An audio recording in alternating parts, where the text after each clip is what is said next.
મારું નામ મહેશભાઈ બાળા છે। આ મારા મમ્મી છે પૂરીબેન, એમની ઉંમર છે 92 વર્ષ। અમે પડદરી તાલુકાના ફતેપર ગામથી આવી છીએ અને એને પગ ઢસકાઈ ગયો હતો જરાક, એટલે પછી દુખાવો બહુ અતિશય થતો હતો।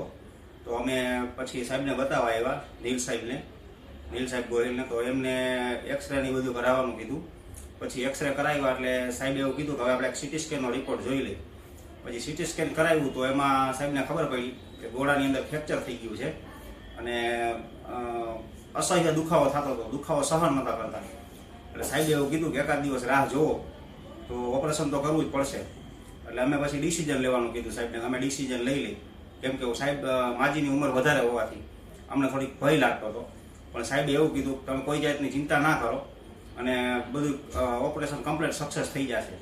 એટલે સાહેબે થોડી હિંમત આપી, એટલે અમે માજીને પાછા લઈને આવ્યા અને સાહેબે ઓપરેશન કર્યું। ઓપરેશન કર્યા પછી બીજા જ દિવસે સાહેબે એવું કીધું કે હવે માજીને હલાવો, અને બીજા દિવસે અમે માજીને ચલાવ્યા તો માજી કમ્પ્લીટ વગર દુખાવે હાલવા માંડ્યા। એટલે 2 દિવસમાં સાહેબે કમ્પ્લીટ કરી અને આજે અમને રજા આપવાનું કીધું છે।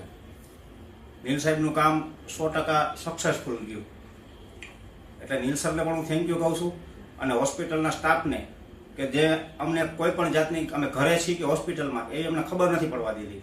સતત ને સતત રાત અને દિવસ સતત સ્ટાફની હાજરી માથે કાંઈ પણ કામ હોય તો તરત હાજર, અને દર 10 મિનિટે એક વિઝિટ આવે અને માજીને પૂછે કાંઈ તકલીફ, કાંઈ દુખાવો। એટલે હોસ્પિટલનો સ્ટાફ પણ અમને ખૂબ જ હેલ્પફુલ રહ્યો છે, અને સાહેબનું પણ કામ અમને અતિ આમ સરાહનીય કહી કે આ ઉંમરમાં શક્ય જ ન કહેવાય ઓપરેશન કરવું। અને સાહેબે અમને હિંમત આપીને જે ઓપરેશન કરી અને માજીને જે હાલતા કર્યા, એ જ અમારા માટે બહુ મહત્વની વાત છે।